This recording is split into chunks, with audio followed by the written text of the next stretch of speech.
So when I looked at this, my lecture is, okay, state is out, church is out, school is out, international is out.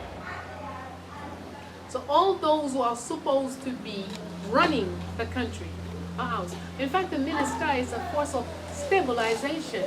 I don't know how much stabilizing they did during the quake. And they're supposed to stabilize us. So anyway, so as I read this, I said, nature is telling us something very important. That this whole system, as it is set up, is not what is necessary for Haiti. So then the only other religious structure that we have here is there are a couple of Muslim mosques. I think there are 4 or 5 of them, and there are the voodoo temples. Okay, generally the voodoo temples are very simple structures, so there aren't too many chances of them being terribly hurt. But still, it's worth it to check, you know. And I try to think of some of those, a few temples that have been, you know, 2 stories or 3 stories. Those would be the ones that would be most likely that are. So when I checked, the few I checked, nothing. Even when they have, in one case, is the whole guy is telling me, okay, he has a church next door and a church across from him. Both of them are out, and the temple is up. 3-story temple in Quadruple. So anyway, as we look at this, it makes us wonder. We have to think, what is it that nature is telling us here? You know? And I hope a lot of our people will do this kind of analyzing, this kind of questioning. Why this and not that? We don't believe in this thing where people say, oh, the wicked have been hurt and those who are not wicked are standing up. Or that's not true. I don't believe in this. What is wicked to you is not wicked to me. Okay? And but I don't think Mother Nature rises to eloquently speak in such a loud voice, and it's not for saying something. So we are duty bound to continue to analyze and question. Now, as people say, we've lost a lot of professors, lots of trained folks.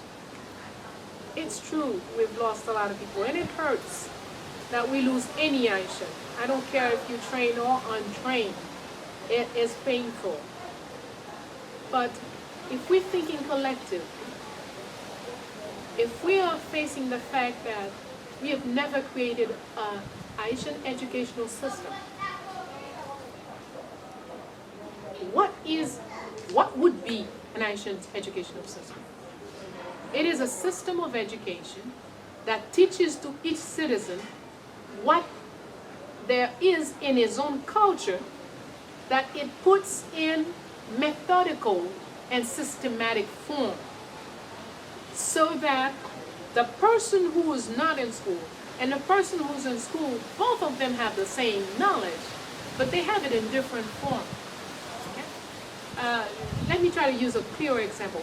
If I go to the French educational system, what is the objective of the French educational system?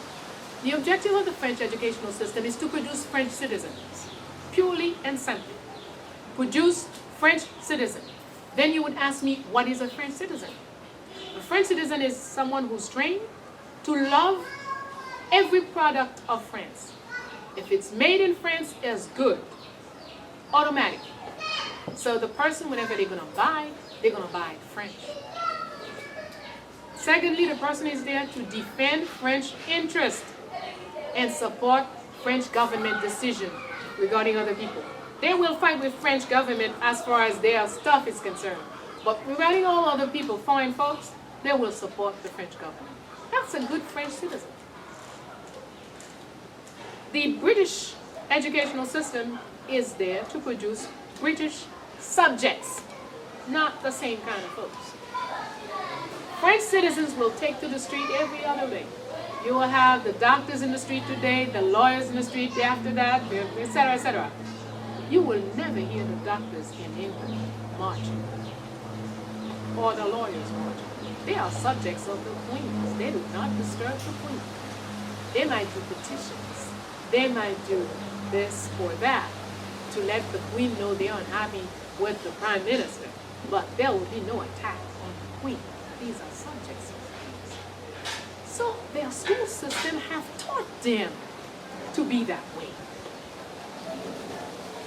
Now, here I am in Haiti, constantly hearing my Minister of Education talking about equivalence with France, equivalence with Canada, equivalence with...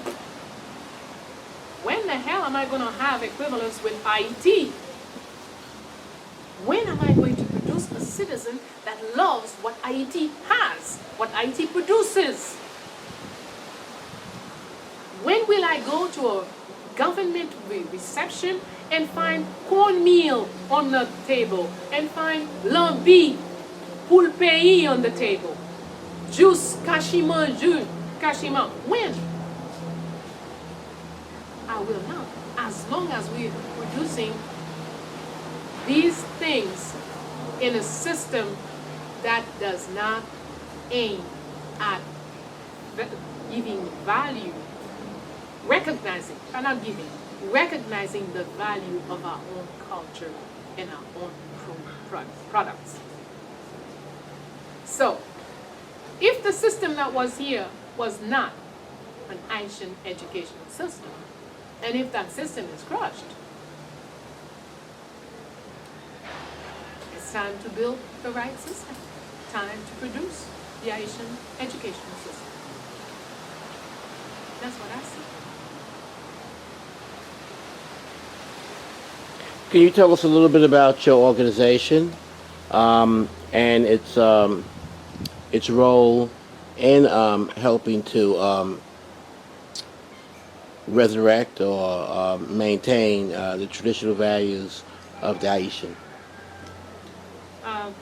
Here you are at Fondation Marie-Claire Heureuse Félicité Bonheur Dessalines. That is the name of the first lady of Haiti, the wife of the founder, of the liberator of Haiti, Jean-Jacques Dessalines. We named the Fondation after this woman who lived to be 110 years old. Gone through slavery, survived slavery, seen independence, seen her husband assassinated, and survived 52 years. And through all the years, Empress Félicité, because her husband became emperor, she became empress. Because here, Dessalines had not created a republic. That's another major denial that they do in the history books that they give to the children to learn. Always talking about the first black republic, but the first black republic didn't happen until 1807. But in 1804, in 1805, in 1804, October 8, 1804, we created the Empire of Haiti. And this empire had at its head the Emperor Jacques I and the Empress Félicité. So we named this foundation after Félicité. This is a very simple person who, even as empress, she always dressed in simple cotton, white cotton dresses. Did not wear tons of jewelry, did not have a crown, did not do all the whatever, but a very simple life. And she's a woman who treated with plants. So she was always worried about how to keep people in good health. And one of the gifts that she gave us is what is called soupe l'indépendance in Haiti. It's a pumpkin soup, a special pumpkin soup that we make. So, the Fondation Félicité has as primary objective to help Haitians learn to become themselves.